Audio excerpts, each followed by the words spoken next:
library director, and he is on an early departure for vacation, so this falls to me, and I'm thrilled to be here to introduce Dale Rice.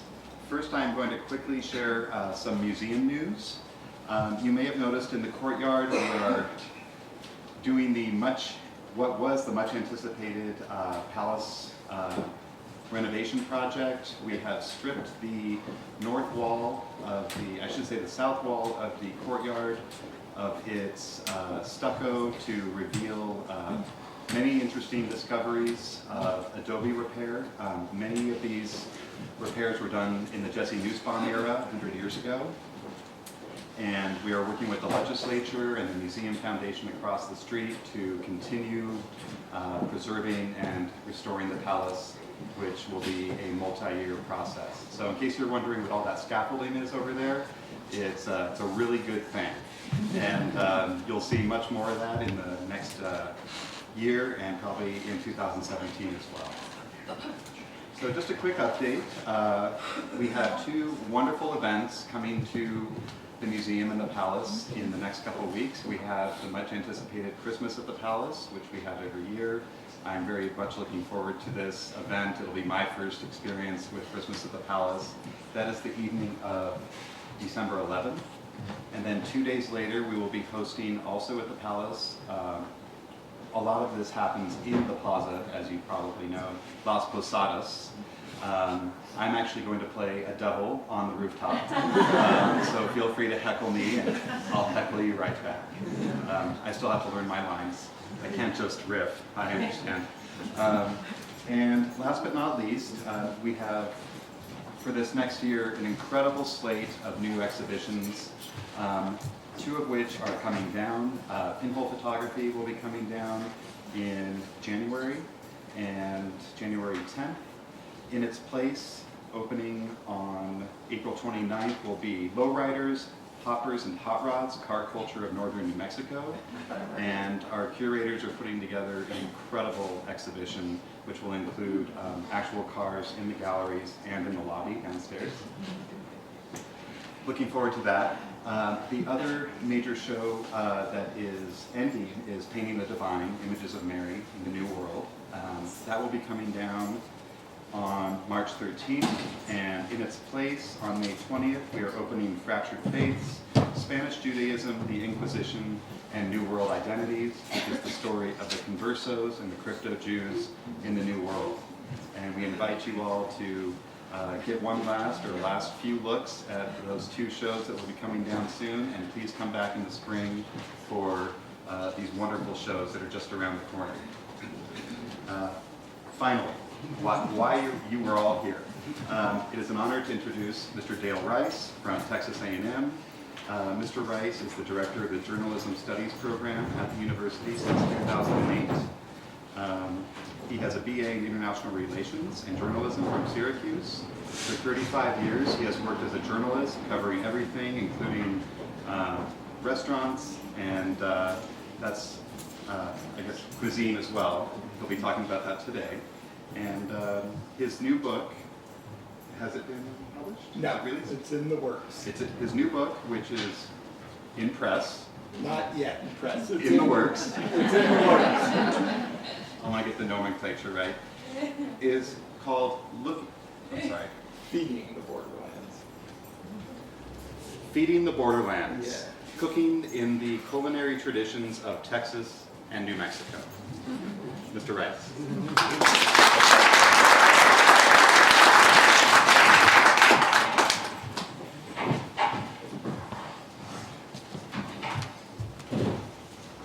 I'll get the lapel mic on so that everyone in the back can hear fine.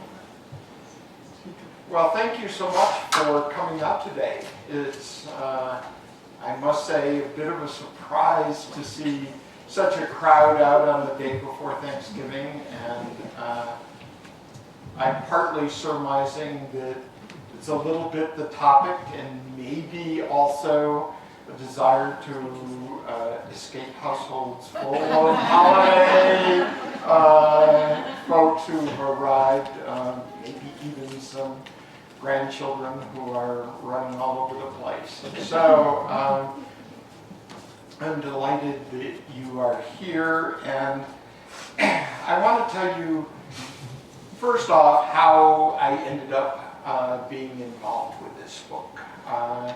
I was a working journalist for 35 years, and at the end of my career, much of it was spent covering hard news. I was a bureau chief in Austin, covering the Texas governor and the legislature, and for those of you who know anything about Texas, that is quite an adventure. And then at the end of my career, I shifted over to write about what had been a long time passion of mine, which was food.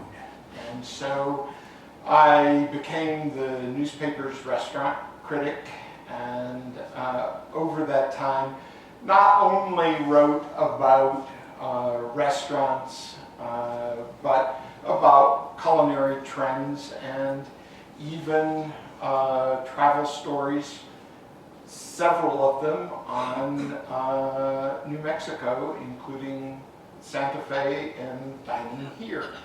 So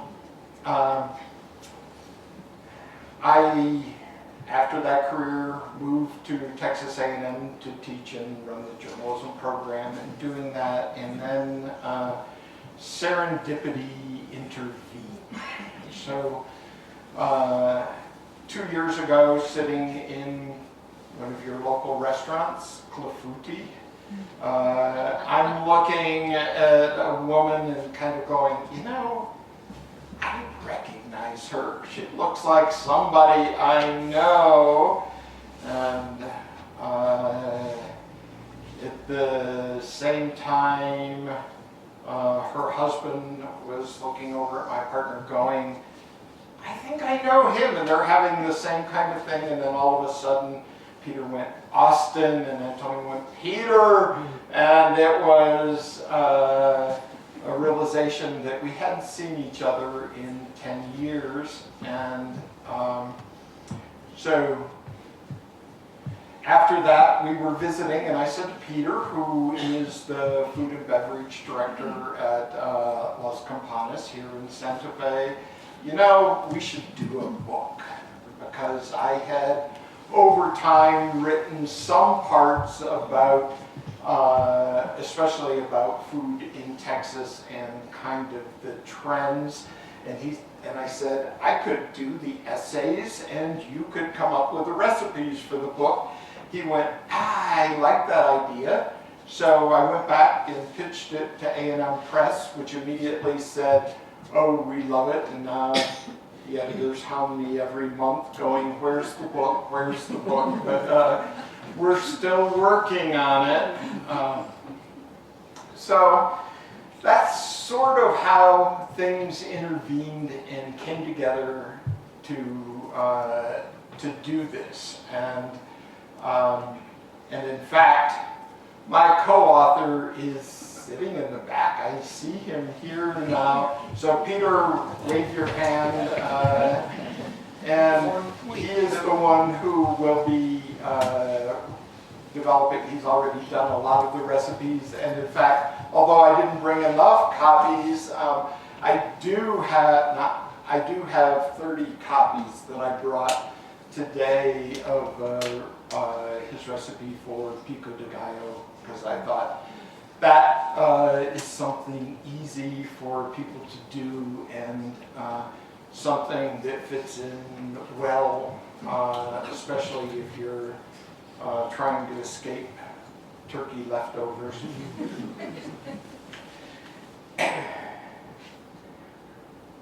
So the book itself, basically 10 chapters, and just as a rundown of where they're going, I will be writing, or I've already written some of the essays for the book that deal with the historical or cultural importance of an ingredient or a cooking style. And run them down quickly. The cowboy legacy, the ranch, corn,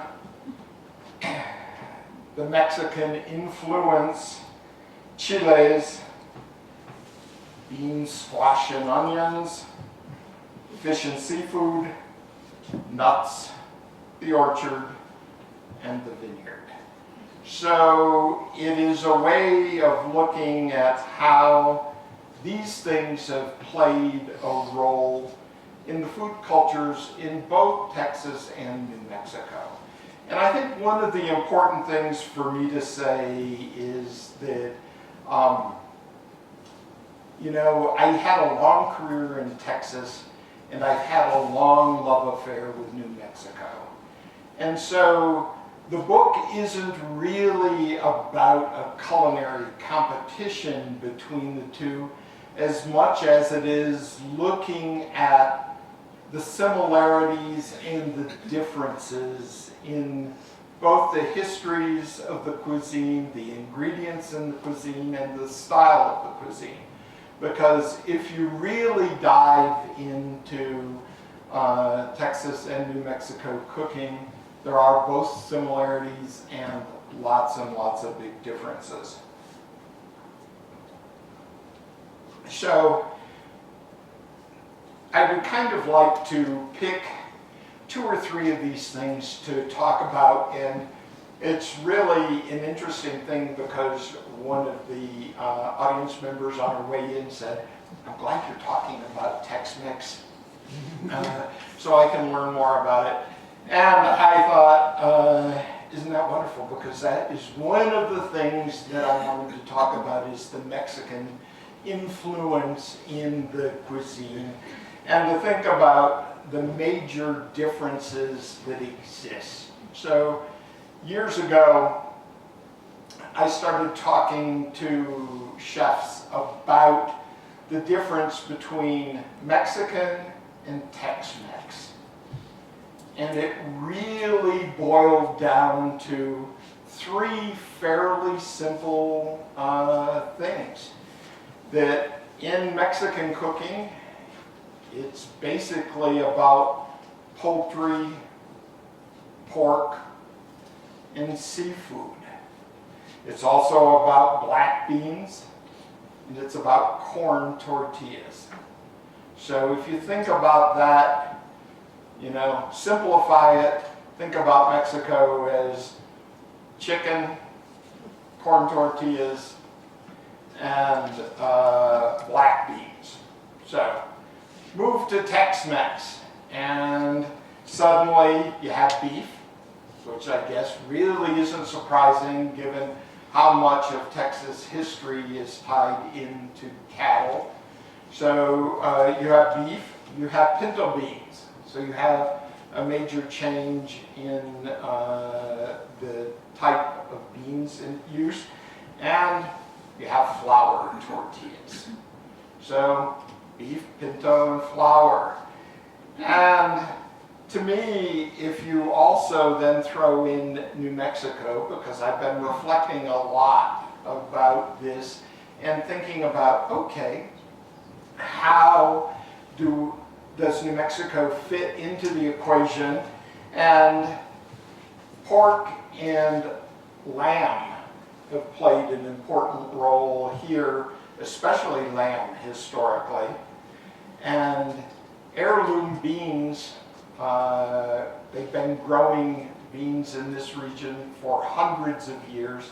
There are lots of varieties, and now there are even farmers here in New Mexico who are hard at work bringing back some of those varieties of heirloom beans, and you can find them in a number of restaurants in the Santa Fe, Taos area. And of course, when you move to the tortilla style, blue corn, right? It's an important thing here. So you kind of, and it's a good way, if you had to pick a single thing to distinguish the 3, to think about the tortillas and think about yellow corn tortillas for Mexico, flour tortillas for Texas, blue corn tortillas for New Mexico. And I think that, not only do you have the ingredients that are a way of classifying the food, but you also have it as a style of serving. And take the good old enchilada and look at the difference between the rolled enchilada, which is what you find in Texas, the stacked enchilada that you find here in New Mexico. And again, it's to me a really interesting aspect of the cuisine. Ingredients change. Here are these two states sitting side by side, but not only do the ingredients change from one to another, but you also have a major change in the way in which the food is served. A couple of other ingredients, if you will, the chapters that I want to talk about that I think have one which has a real particular relevance to New Mexico is corn. The other that I'm going to talk about is ranching. So first with the corn, it has been in this area in the Southwest for 3,200 years. That is the best that the archaeologists have been able to track it. And if you can figure out how far back can they find traces of corn, 9,000 years in Mesoamerica. So corn has been this really significant ingredient. It entered what is now the United States and Canada through this part of the Southwest and then spread across the rest of North America. And when the first Spanish explorers came through the region, what was one of the things that they found? Irrigated fields of corn. And they wrote about it at the seeing it at what is today the Santa Ana Pueblo between here and Albuquerque. And so they had already been growing corn in irrigated fields for hundreds of years when the Spaniards came through and noted that they found this corn growing. And so luckily for me, folks at the Santa Ana Pueblo were really open to having me come in and spend time with them. And so I spent a good part of a day with the farm manager at the Pueblo and the woman who is one of the primary forces behind their commercial food operation, which is really a blue cornmeal operation. So at the Pueblo, they are still growing corn exactly the way they were when the Spaniards came through and the way they were doing it hundreds of years before then.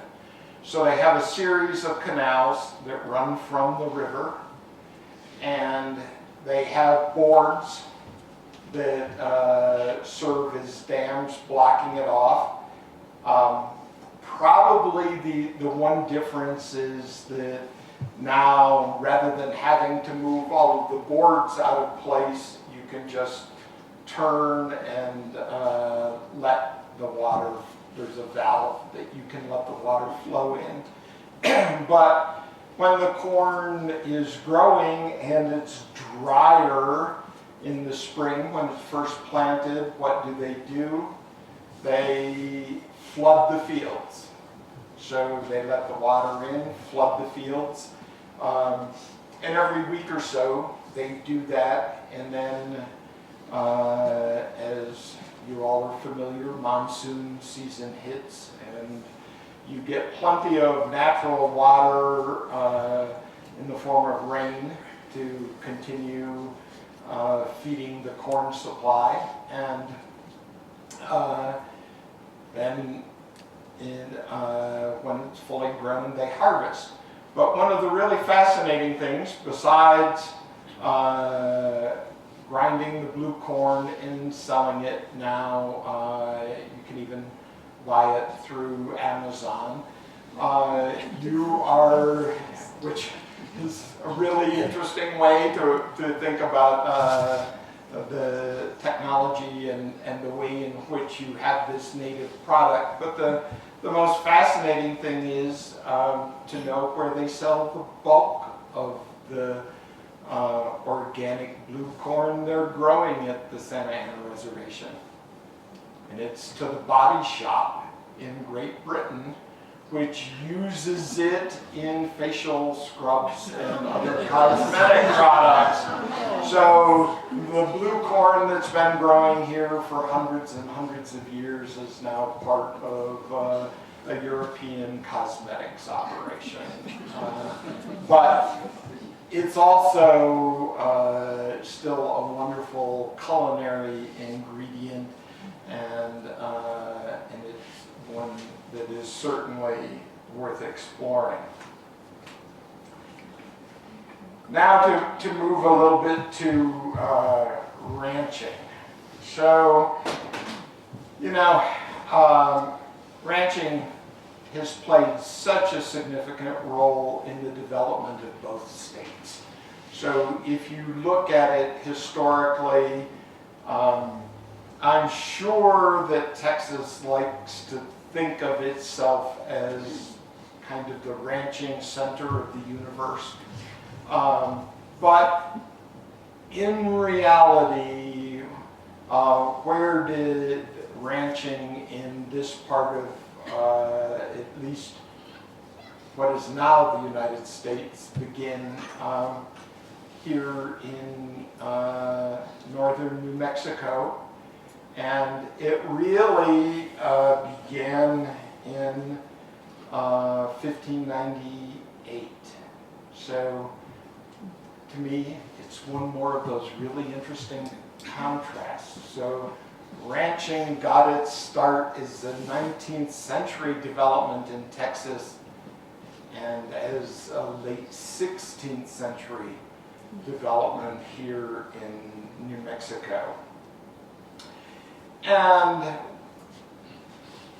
in 1598, when Juan de Onate headed here to this region with an expedition, which was really the first move at colonizing New Mexico by the Spaniards, and he came out of Mexico, settling in the Rio Grande River Valley near the Tehuacatlos.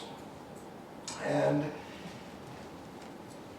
I found it fascinating because his inventory, when he was preparing to leave Mexico for this region of New Mexico, what did he have to bring with him? And the other settlers, who of course were accompanying him, 2,517 sheep, 316 horses, 41 mules, 58 hogs, 500 calves, and 799 cows, steers, and bulls. So think about what animal dominated that first trek here: sheep.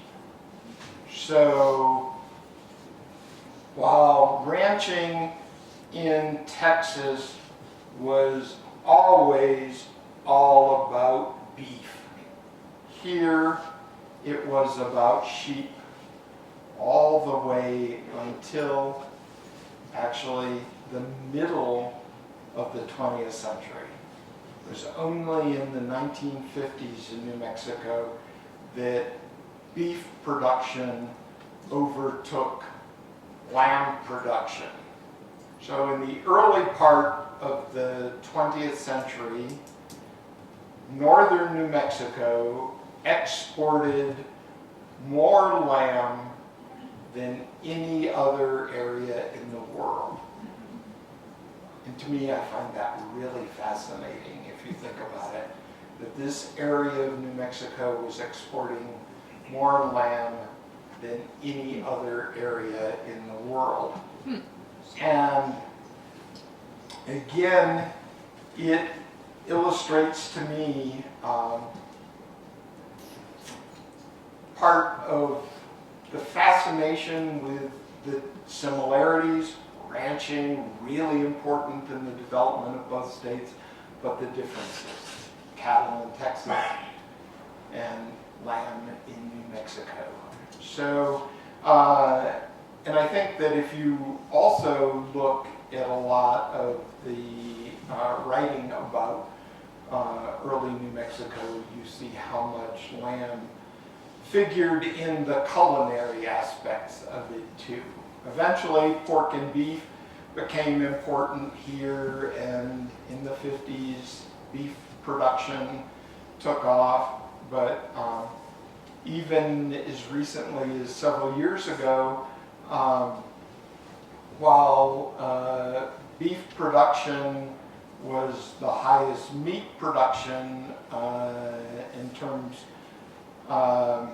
dairy production still outnumbered beef in this state.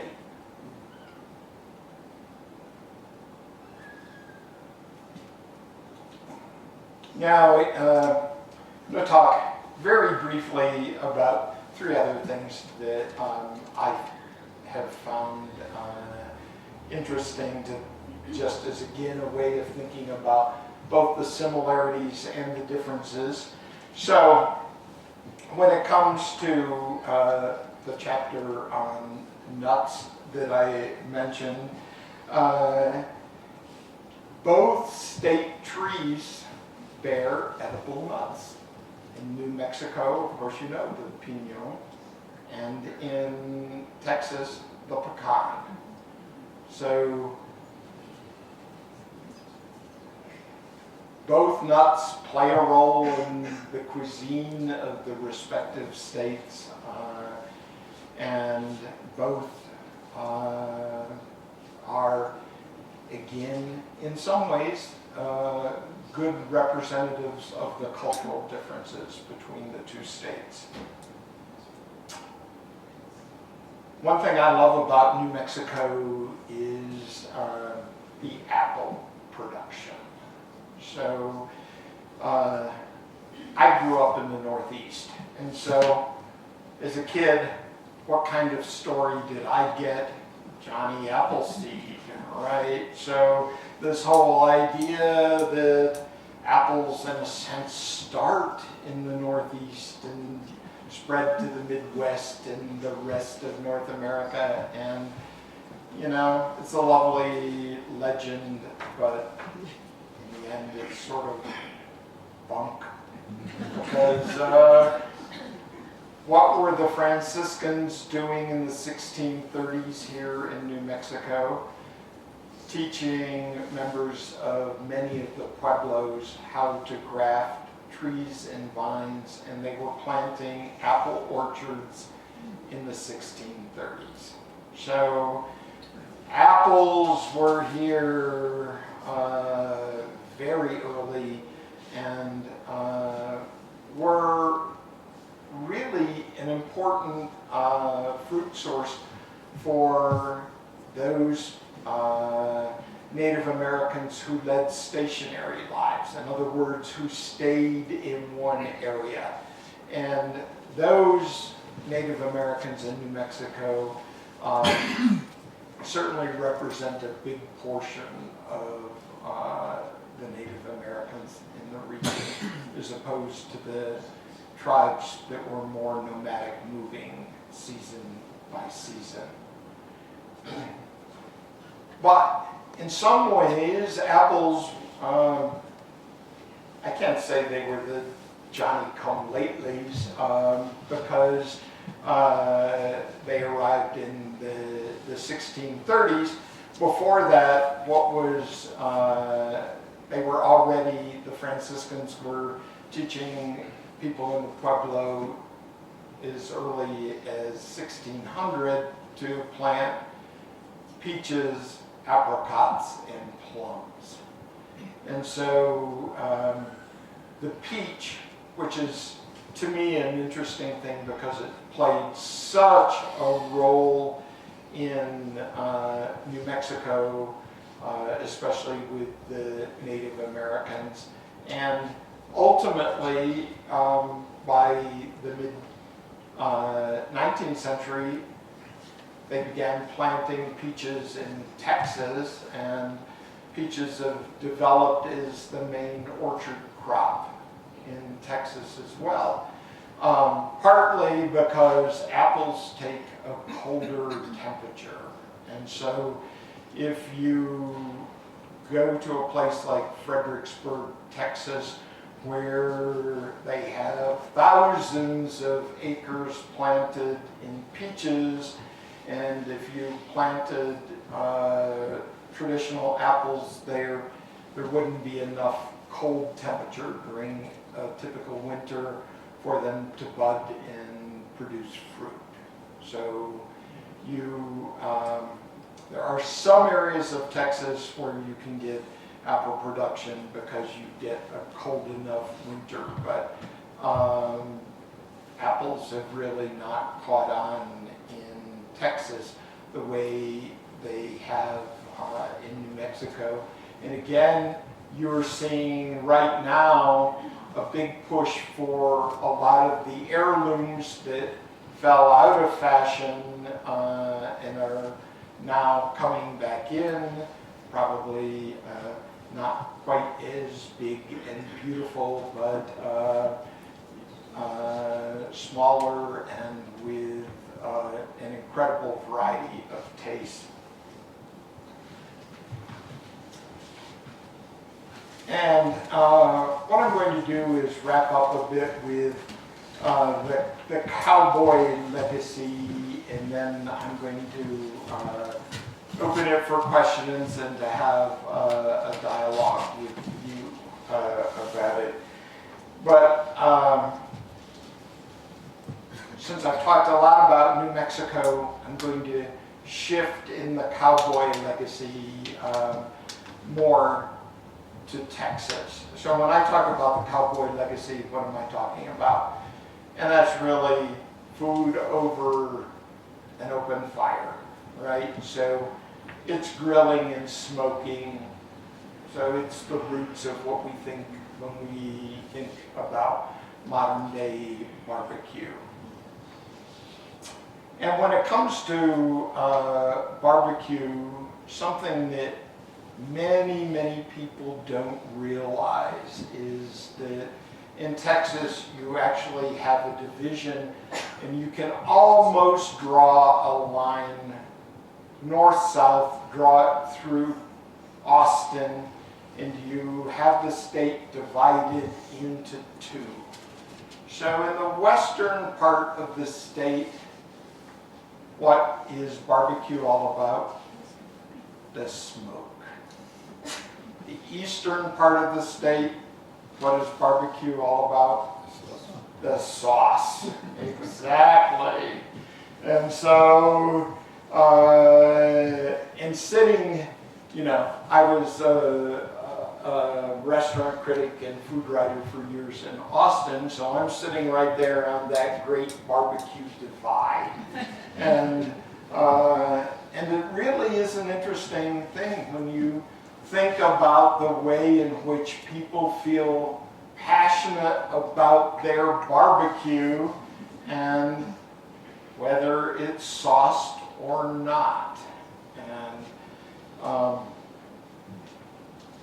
for the aficionados who come out of the chuck wagon tradition, so that's the smoke, right? Because those chuck wagon cooks, they have a lot to be worrying about when they're following a cattle drive. So they're taking those cattle from Texas to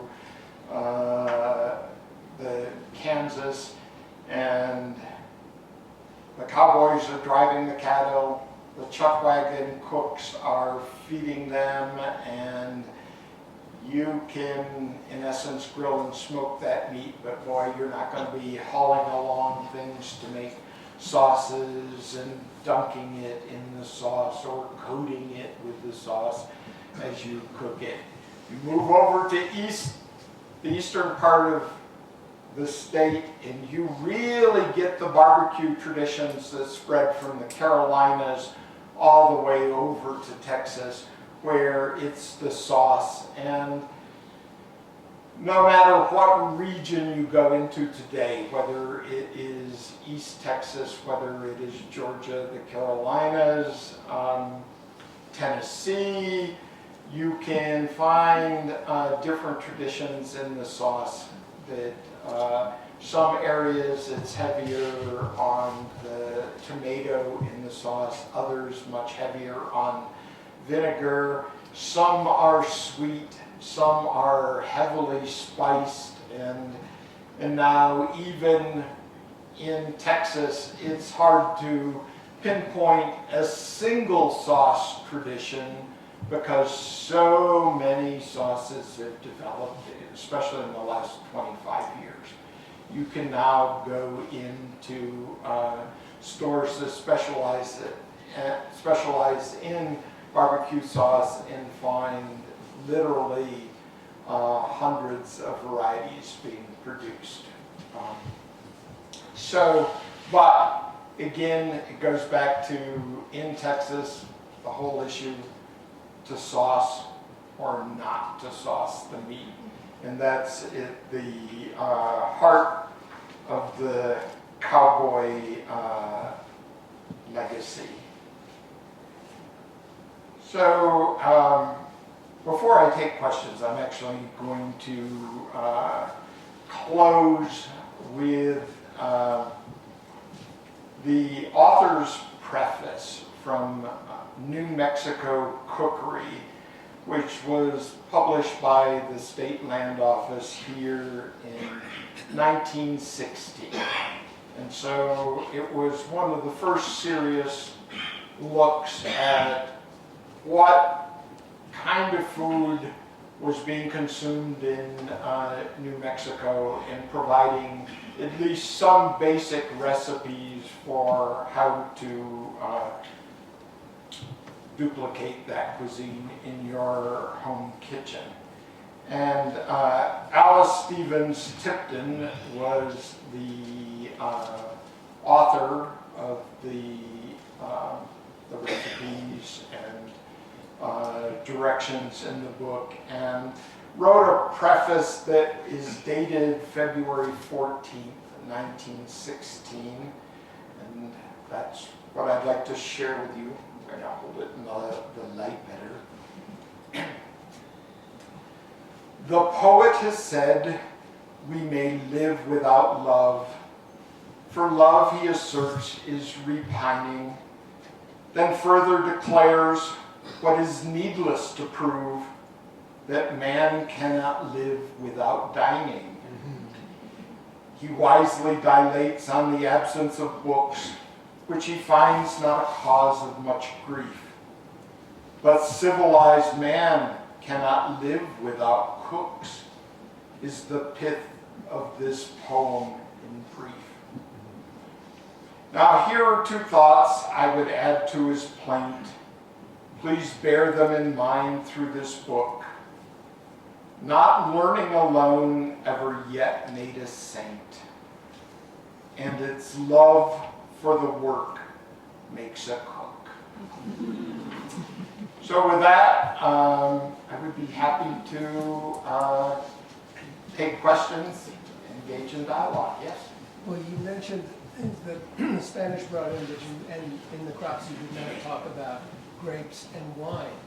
And I've heard it said that this is the original wine growing region in the USA. Is that true? That is true, and grapes will be a chapter of the book. And so the Franciscans were actually, while they were planting orchards working with the Native Americans to plant orchards right at that same time in the early 1600s, they were also teaching them how to graft vines. So the first vineyards went into this region in exactly the same time. There actually is some evidence of Spanish missions in the 1600s bringing grapes into South Texas in the area of El Paso along the Rio Grande River. And there's a grape there that grew for a long time, and no one really cultivated it in early. There's some belief that it was cultivated for wine, but then fell out of favor. But some vineyards have really gone back and have started and are producing a really lovely wine from a grape that they call the Black Spanish grape. And that was largely along the Rio Grande there in Texas, not the one here. Yes? Going back to the barbecue tradition for a moment, I wonder if you could talk about another dimension, or maybe it's two dimensions of the different barbecue traditions, that is the western Texas part versus the east, which is more of a southern derivative. And that is the meat used, mostly pork versus beef. And then another issue, which maybe is a corollary of the smoking issue, and that is what is put on the meat before it's cooked, namely the notion of a rub, which perhaps comes out of the idea of needing to preserve the meat, during the cross-country cattle drives.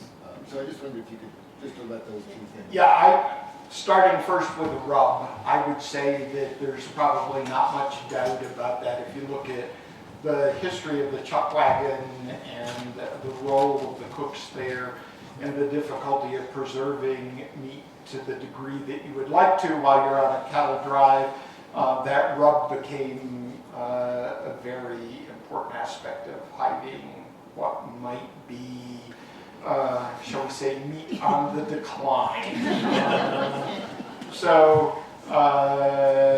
But then, there was a point at which you were no longer having to deal with the actual disguising the taste of the meat, and it became more about enhancing, and so the rub now, I think, has become a very important part of the tradition, especially where you are smoking versus saucing. To me, and this is a personal aspect, you can talk all you want about the rub, but the moment you sauce that meat, and some places sauce it very heavily, the evidence of the rub is gone.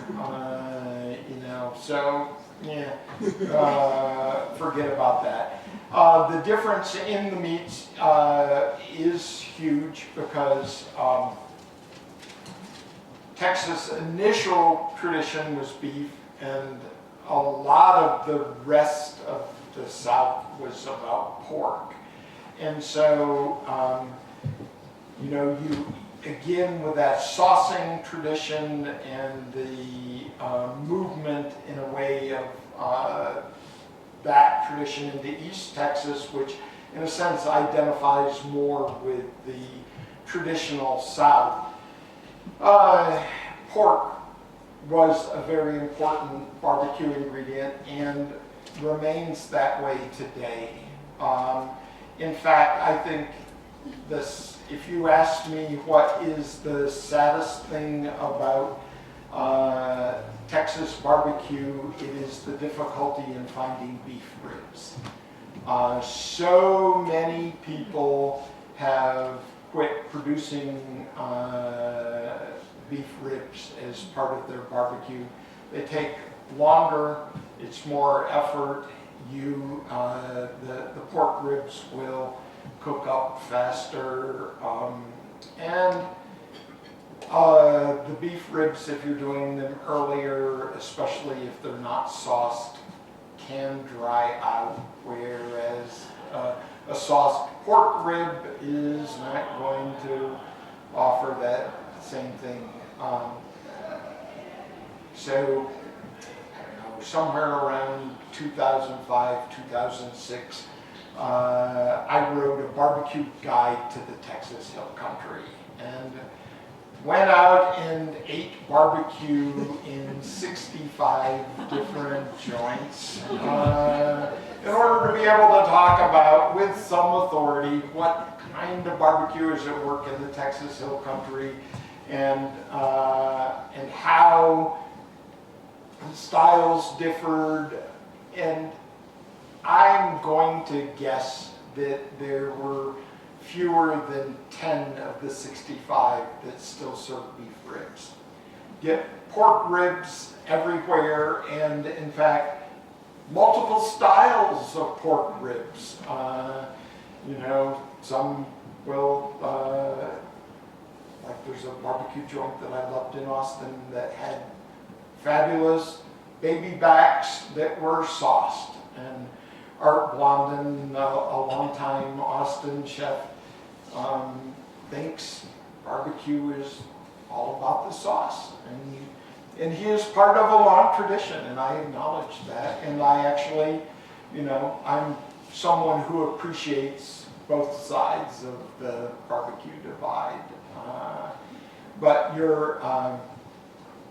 I think you've identified what is to me the sad trend that pork has become so much more dominant in the Texas barbecue business than it once was, and in many places dominates the menu. You can get beef brisket, but not much more than brisket when it comes to barbecue. Thank you. Yes? This may be just my perception, but I'd like for you to talk a little bit about tomatoes in Tex-Mex food. It seems to me that a bowl of chili from Texas has a lot of tomatoes and sugar in it, whereas in New Mexico, we don't do that. We don't have all those tomatoes, and certainly not sugar. I would say We don't have tomatoes. I don't know. that tomatoes are a primary ingredient in Tex-Mex food.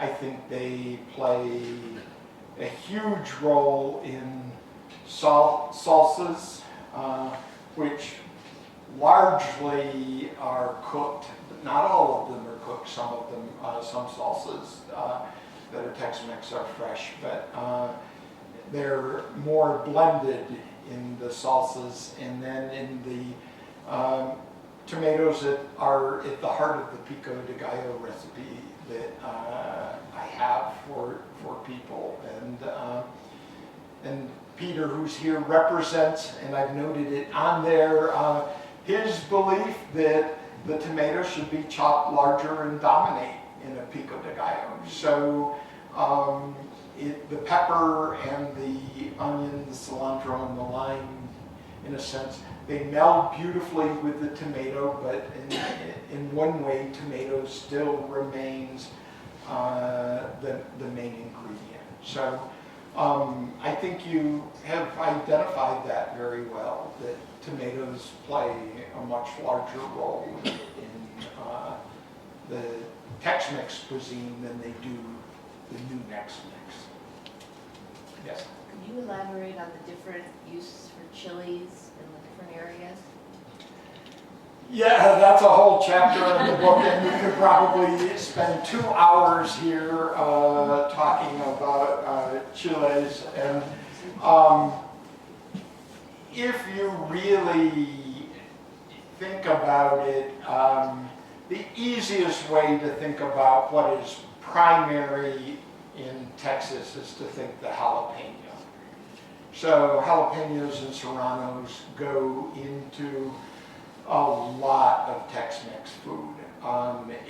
They get grilled, they get chopped up and put in salsas that are cooked. They get pickled and served with various kinds of Tex-Mex foods. That it's really mostly about the jalapeno and the serrano.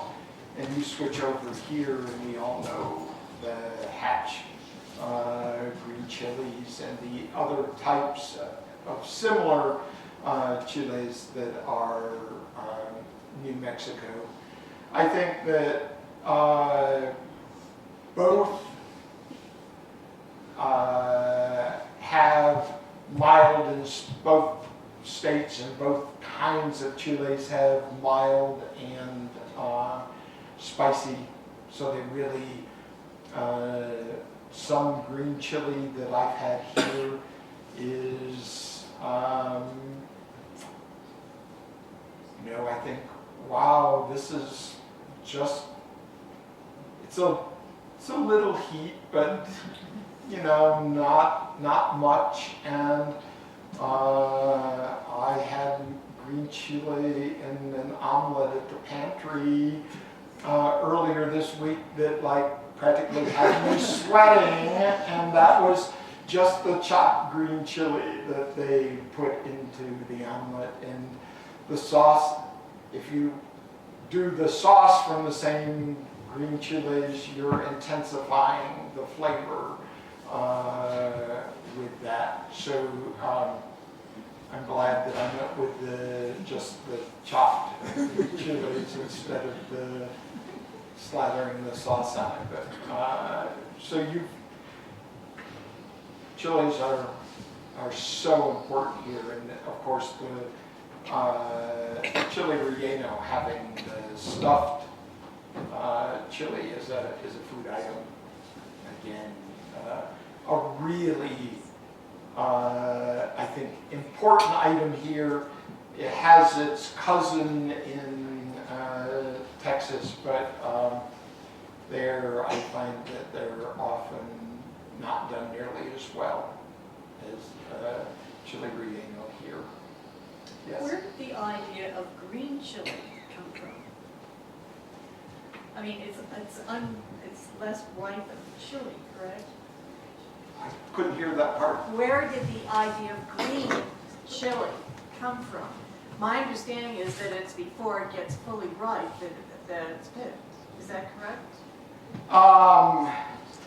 Most peppers do turn red as they ripen, but I think that in most cases, and I'm only guessing on this one, I don't know the answer, and I'll admit that up front. And I think that would be an interesting question to pose to some people, where folks decided to push the green over letting it ripen and taking the red with it. I know that in most cases the green is a stronger flavor than the red. So maybe for people who desired more heat, they could take it with the green. Somebody might have figured that out easily by just eating one green one, going, wow, this is worse than when it's red, so but I like it. Went with it there. I have two questions. Is there an African American barbecue tradition in East Texas? I'm thinking about stubs and things like that. Second question is, we've become very enamored of New Mexico lamb, so it drives me crazy when I go in a restaurant and they want to serve me New Zealand lamb for $42. So I wonder what your comments would be on those. Okay, I would have two comments. One, the African American aspect to it. yes, that's a huge part, but in a lot of ways, I think it is just a part of, in particular in Texas, Texas barbecue tradition. I think that the stubs and the sauce are the East Texas tradition that comes from the rest of the South. But I also think that if you look at some of the old photos, you had African American chuck wagon cooks on the cattle drives. And so I think that they were not a separate tradition, but just part of the Texas barbecue tradition, or more widely the part of Southern barbecue. If you look at that, sort of the influence I think that you have with the African flavors and all, you might be able to make some arguments about the rubs being a mixture of spices that go on meat, because you can find that elsewhere in the world as part of the barbecue tradition that involved the African diaspora. So if you go someplace like Brazil, where I've eaten a fair amount of barbecue, there it's a lot about the rubs that go on the meat. What about the New Zealand lamb? And the New Zealand lamb, I agree with you totally about the New Zealand. There are two things about that. One, New Zealand was very smart, so two huge products that it exports, and it really, in a way, has provided government subsidy to both the lamb industry and the wine industry in New Zealand. And so, despite the fact that they are having to ship that and have the shipping costs come into part of it, in reality, a lot of the time, the lamb that you buy from New Zealand is going to be cheaper than the lamb that you buy from the U.S. because of the subsidy. And that's why you can find lots of bargain New Zealand wines. There's also one other thing that happened in the culinary world. So if you go back 30 or 40 years, what did lamb have a reputation for being? Kind of gamey, having that really strong taste. And so what happened with New Zealand, they began pushing the lamb as, we're the lamb alternative. We're milder. We don't have that kind of strong taste. And so they were able to really capture the market in a lot of ways. And if you go now and switch back to lamb being raised either in Texas or New Mexico, because out around San Angelo, Texas, there's some wonderful lamb producers, and the meat is great. And I don't consider it having an overwhelming game meat flavor, nor do I consider the lamb raised here in New Mexico to have that. I think it has a lovelier and more intense flavor than the New Zealand lamb. I think the New Zealand lamb is, in terms of lamb, they've managed to make it a really mild kind of flavor. It's sort of like in cuisine comparing a bell pepper to the kinds of peppers that we would eat as part of the New Mexican or Tex-Mex types of cuisine. Yes? When did potatoes come into the New Mexico cuisine? Because I see them now, and I've actually had chili rellenos that had potatoes in them and everything on the pueblos. That is because potatoes got added into the taco meat to make it go further. So when you had the beef ground up and you chopped up the potato and put in with it. But I think potatoes were a later addition. when the things that are part of my research, I have not found anyone talking about planting potatoes in this area in the 16 or 1700s. They may have been doing it, but I haven't run across references to it. So I think potatoes were a later addition. They just serve them all the time now, after the beans and potatoes. Yeah, yeah. But I think it's part of that easy to make a dish go further is where they came in. Yeah. Just a question about the evolution of each of the two culinary traditions, New Mexican versus Tex-Mex. When you think about it, each of those states share a border with Mexico, and then they share a border with each other. And I'm just wondering, did one of them, were they more influenced by independent relationships with Mexico and Mexican culinary traditions, or was there a lot of cross-pollination between the two states? In other words, where was the influence of the Mexican tradition more developed through their own relationships with Mexico or across states?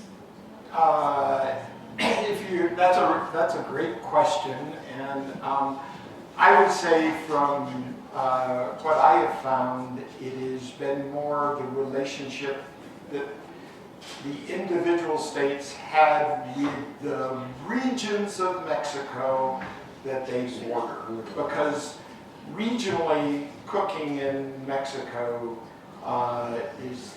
has significant differences as well. And so I think that those influences as they move north in both cases are factors, and I think it's less the cross-pollination. Even recently, when you have so much migration from... If you're talking about the last 20 years, the last 20 or 30 years, there's a huge amount of cross-pollination, More one way than the other, though. Probably, yes. The New Mexican influences is less exported. Influence of Pueblo and culinary traditions with New Mexico. The Pueblo traditions, I think, are heavy in New Mexico cuisine. Versus Tex-Mex. Yeah, versus Tex-Mex. I don't think there is any of the Native American influence over in Tex-Mex or really in Texas cuisine at all. But I think the Native American influence is significant in New Mexico and has filtered in lots of different ways out into a lot of the sophisticated cuisine here in the States. Yes? In Texas, is there the red-green question? And do they have pozole? Is it as popular there as it is here? Pozole is not nearly as popular there as it is here. You can find it in some Tex-Mex restaurants cooked on Sundays as a cure of a hangover treatment. So a really spicy bowl that has one other significant ingredient in it too, which is tripe. So they will have the tripe and pozole in a soup on a Sunday, and it's supposedly will cure the lingering hangover that you have. But pozole in Texas does not have nearly the popularity that it does here. And there is no red-green sauce debate in Texas the way there is a red-green sauce debate here, because both of the sauces here kind of work the same, they're both chili based. And if you move into Texas, many of the green sauces that you get are heavy with tomatillo. So again, it goes back to the tomato. So you have another version of producing a sauce that's a cooked sauce with tomatillo in it, which really changes the whole way you think of it, or at least for me. Well, that looks like it's the questions. Thank you all for coming out today. And for anybody who wants a very good pico de gallo,